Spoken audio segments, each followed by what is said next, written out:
శ్రీమాత్రే నమ. జయ గురు దత్తాత్రేయ నమ. ఈ వీడియోలో మనం వృశ్చిక రాశి వారికి డిసెంబర్ 29 నుంచి జనవరి 4 మధ్యలో జరగబోయే వార ఫలాలు పరిశీలిద్దాం. మరి ఈ వార ప్రారంభం వృశ్చిక రాశి వారికి గొప్ప ధనయోగాలతో ప్రారంభం జరిగింది. రాశి అందే బుధ చంద్రగ్రహాల కలయిక వల్ల జాతకుడు నూతన ఆదాయ మార్గాలు వెతకడం జరుగుతూ ఉంటుంది. చాలా వరకు జరిగిపోయినటువంటి ఖర్చులను ఒకసారి సరిచూసుకొని తన దగ్గర ఎంత బ్యాలెన్స్ ఉంది, ఆ ధనంతో ఏ విధంగా మనం ఇన్వెస్ట్ చేయొచ్చు అన్న విషయాలు తెలుసుకుంటాడు. అయితే ఈ సందర్భంలో జాతకుడు కొంత ధన నష్టం కూడా జరిగే అవకాశం ఉంది.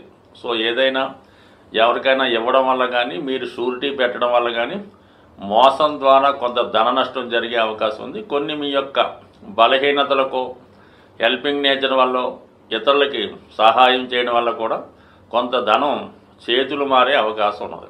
అయితే దానికి అనుకూలంగా ధనస్థానంలో రవిగ్రహ సంచారం మీకు ప్రభుత్వ పథకాల ద్వారా, అలాగే మీ యొక్క కుటుంబంలో ఉన్నటువంటి పెద్దవారి వల్ల కానీ, తల్లిదండ్రులు మీ యొక్క కుటుంబ అవసరాలకు తగినటువంటి ఆర్థిక సహకారం చేయడం కానీ, మీ కుటుంబ సమస్యల్ని పరిష్కరించే అవకాశం ఉంటుంది. అలాగే మీ కుటుంబంలో ఒకరికి ప్రభుత్వ గుర్తింపు కానీ, ప్రభుత్వ పదవి కానీ వచ్చే అవకాశం ఉంది. దానివల్ల మీ కుటుంబ గౌరవ ప్రతిష్టలు పెరిగే అవకాశం ఉంది. అలాగే ఎక్కువగా మీ కుటుంబంలో ఉన్నటువంటి పెద్దవారు ఏదైనా పుణ్యక్షేత్రం దర్శించడం కానీ, వారికి ఏదైనా కొత్త మంచి అవకాశాలు రావడం, విదేశ ప్రయత్నాలు ఫలించడం లాంటివి జరిగే అవకాశం ఉంది. ఇంకా చతుర్థ స్థానంలో ఏర్పడినటువంటి శని శుక్రుల కలయిక జాతకుడికి మరి ఏదైనా గృహానికి కావాల్సినటువంటి వస్తువులు సమకూర్చుకోవడం, ఏదైనా పాత వాహనాన్ని కానీ, పాత గృహాన్ని కానీ విక్రయించే ప్రయత్నం ఫలిస్తుంది. అలాగే ఆ వచ్చిన ధనంతో కొత్త వాహనం, కొత్త గృహం, అలాగే ఏదైనా స్థిరాస్తి సంబంధించిన విషయాల్లో కొన్ని మార్పులు రావడం జరుగుతూ ఉంటుంది. ముఖ్యంగా ఈ రాశిలో జన్మించినటువంటి స్త్రీలకి అటు ఉద్యోగ అవకాశాలతో పాటు కుటుంబంలో ఉన్నటువంటి సమస్యలు పరిష్కరించే అవకాశం ఉంది. బట్ ఏదైనా స్త్రీలకి ఉద్యోగ ప్రయత్నం చేసినప్పుడు అది దూర ప్రాంతంలో ఉద్యోగ ప్రయత్నాలు ఫలించే అవకాశం ఉంది. లేదా మీ కుటుంబంలో మీ భార్యకు కానీ, మీ కుమార్తెకు కానీ కొత్త అవకాశాలు రావడం జరుగుతూ ఉంటుంది. అయితే యాజిటీజ్గా ఈ వారం కూడా మీరు ఎటువంటి స్పెక్యులేషను, జోదం, పేకాట, పందాలు మొదలగు వాటిలో ఎట్టి పరిస్థితుల్లో కూడా ఇన్వాల్వ్ అవ్వద్దు. అలాగే అటువంటి వాటిని కూడా ప్రోత్సహించడం చేయవద్దు. ఇప్పుడు ఈ వారంలో ఏర్పడినటువంటి పంచమంలో రాహు, అలాగే రాశి యందు సంచరిస్తున్నటువంటి బుధుడు మీరు చాలా ధనాన్ని నష్టపోవడం కానీ, మోసపోవడం కానీ జరిగే అవకాశం ఉంది. కాబట్టి సాధ్యమైనంత వరకు అటువంటి జోలికి వెళ్ళొద్దు. అయితే లాభస్థానంలో ఉన్నటువంటి కేతుగ్రహం ఆధ్యాత్మికవేత్తల వల్ల, గురు హోదాలో ఉన్నటువంటి పెద్దవారు మీకు మీ యొక్క అభివృద్ధికి సహకరిస్తారు. ఒక పెద్దవారిని కలుసుకొని వారిని ఒక విధంగా సత్కరించడం కానీ, సమీపంలో ఉన్నటువంటి దేవాలయాలు సందర్శించి అక్కడ ఉన్నటువంటి కార్యక్రమాల్లో పాల్గొనడం కానీ, అలాగే దైవ సంబంధించిన కార్యక్రమాల్లో ఎక్కువగా పాల్గొనడం అవసరం ఉంది.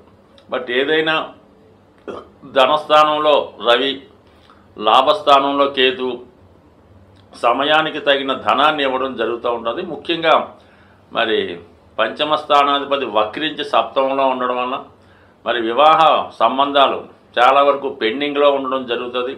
ఏ విషయంలో కూడా ఎస్ఆర్ నో కాకుండా అలాగా తిరుగుతూ ఉండడం జరుగుతూ ఉంటుంది. బట్ ఏదైనా వివాహ విషయంలో మరి ఫిబ్రవరి 4వ తారీఖు వరకు ఒక క్లారిటీ వచ్చే అవకాశం లేదు. చాలా సందర్భాల్లో ఈ వివాహ ప్రయత్నాలు వాయిదా పడడం కానీ, అనుకున్నటువంటి వివాహం వాయిదా పడడం కానీ జరిగే అవకాశం ఉంటుంది. అలాగే చాలా వరకు మీరు అనుకున్నటువంటి వివాహ ప్రయత్నం కాకుండా వేరే పెళ్లి సంబంధం కూడా కుదిరి సడన్గా వివాహం అవడం కూడా జరుగుతుంది. కాబట్టి మీరు ఎవరికైనా వివాహ విషయంలో మాట ఇచ్చి ఉంటే ఆ మాట తప్పే సూచనలు కనబడుతున్నాయి. కాబట్టి అది మీ వ్యక్తిగత విషయం అయినప్పుడు కూడా చాలా వరకు తర్వాత విలువైనది, ఇష్టమైనది, ప్రియమైనది పోగొట్టుకునే సూచనలు ఉన్నాయి. కాబట్టి సాధ్యమైనంత వరకు వివాహ విషయాల్లో టెంపరీగా ఆవేశపడి కావలసిన వారిని దూరం చేసుకుంటే జీవితాంతం బాధపడవలసి ఉంటుంది. ఇక ముఖ్యంగా కుజుడు భాగ్యస్థానంలో వక్రించి ఉండడం వల్ల చాలా వరకు మీ యొక్క ఆత్మీయులు దగ్గర బంధువులే మీకు వ్యతిరేకంగా ప్రవర్తించి మీ ఇబ్బందులకి కారణం అవడం జరుగుతుంటుంది. ప్రత్యక్షంగా మీతో స్నేహం చేస్తూ పరోక్షంగా మీకు ఇబ్బంది కలిగించే సూచనలు ఉన్నాయి కాబట్టి ఒక కంట కనిపెట్ట ఉండడం మంచిది.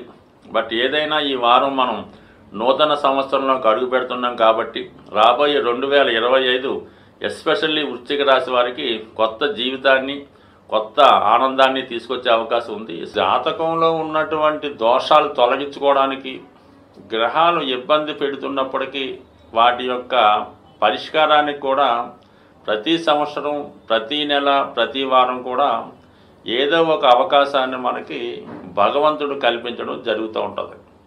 మరి ఈ వార ప్రారంభంలో మరి 29వ తారీఖున మాస శివరాత్రితో మనకి ఈ వారం ప్రారంభమవుతుంది. అలాగే మరి ఈ సంవత్సరం కూడా ఇంచుమించుగా ఈ మాస శివరాత్రితో ఈ 2024 వెళ్ళిపోవడం జరుగుతుంది. కాబట్టి సాధ్యమైనంత వరకు కూడా మరి ఈ అందరూ ఎటువంటి నక్షత్రం ఎటువంటి రాశి ఎటువంటి లగ్నం లేకుండా మరి ఈ వారం జరుగుతున్నటువంటి మన మాస శివరాత్రి రోజు విధి విధానంగా మీరు మరి చక్కగా శివుడికి అభిషేకం చేయించుకోవడం, అలాగే ఆ మరణాడు వస్తున్నటువంటి అమావాస్య రోజు మరి మీ యొక్క పెద్దవారిని దృష్టిలో పెట్టుకుని కానీ వారిని తలుచుకుని కానీ ఏదైనా వృద్ధులైనటువంటి వారికి అంటే బ్రాహ్మణ కమ్యూనిటీ అక్కర్లేదు, ఏ కమ్యూనిటీ వారైనా మీరు ఇచ్చినటువంటి వస్తువు అలాగే ఎటువంటి దానం ఇచ్చినా బియ్యం ఇచ్చినా పప్పు ఇచ్చినా వాళ్ళు ఉపయోగించుకునే విధంగా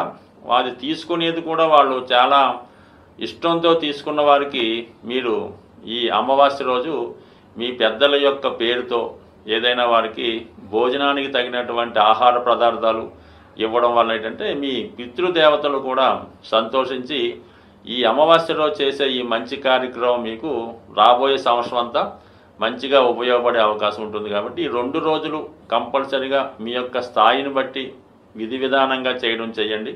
అలాగే ముఖ్యంగా ఈ 2025వ సంవత్సరం మరి డిసెంబర్ 31 జనవరి 1వ తేదీలో చాలా వరకు అవకాశం ఉన్నవాళ్ళు మిగతా ఎంటర్టైన్మెంట్ కార్యక్రమాలు కాకుండా ఏదైనా ఒక పుణ్యక్షేత్రంలో కానీ ఒక దేవాలయంలో కానీ మీరు ఈ నూతన సంవత్సరం ప్రారంభించుకుంటే చాలా వరకు ఆ సంవత్సరం అంతా కూడా మీకు అనుకూలంగా ఉండే అవకాశం ఉంది. కాబట్టి మరి సాధ్యమైనంత వరకు ఏదైనా దైవ కార్యక్రమాల్లో పాల్గొనే ప్రయత్నం చేయండి.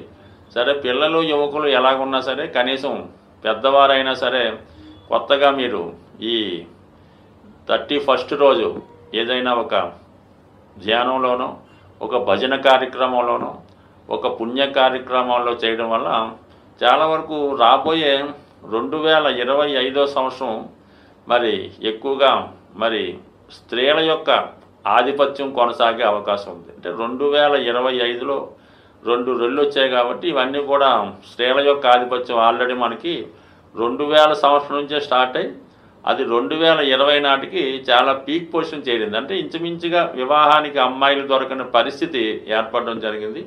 మరి 2025 ఇది కూడా బుధుడు కూడా యాడ్ అవడం వల్ల చాలా వరకు ఈ సంవత్సరం ఉన్నత ఉద్యోగాలు అలాగే వివాహ విషయాల్లో ఆధిక్యత కూడా స్త్రీల పెత్తనం స్త్రీల ఆధిక్యత సాగే అవకాశం ఉంది. మరి ఏదైనా ఎవరి పెత్తనమైనా ఎవరి మంచి అయినా మరి మీరు ఎంతగా ఈ విష్ణుమూర్తిని పార్వతీదేవిని పూజించుకోవడం వల్ల రాబోయే 2025వ సంవత్సరం ప్రతి ఒక్క కుటుంబంలో ఆనందంగా సాగే అవకాశం ఉంటుంది. కాబట్టి బట్ ఏదైనా విష్ణుమూర్తి ఆరాధన చేయడం, తులసి చెట్టుని పెంచడం, లేదంటే కనీసం డిసెంబర్ 31 జనవరి 1వ తారీఖులో తులసి మాతకి సరైనటువంటి సదుపాయాలతో పూజ చేసి ప్రదక్షిణ చేసి ఆ తులసి కోటలో ఉన్నటువంటి కొంత మట్టిని మీరు బొట్టుగా పెట్టుకోవడం వల్ల చాలా వరకు మీకు ఈ భూదేవి అనుగ్రహంతో మరి 2025లో చాలా వరకు సొంత గృహం కావాలనుకున్న వారికి ఏర్పడే అవకాశం ఉంటుంది. స్వస్తి.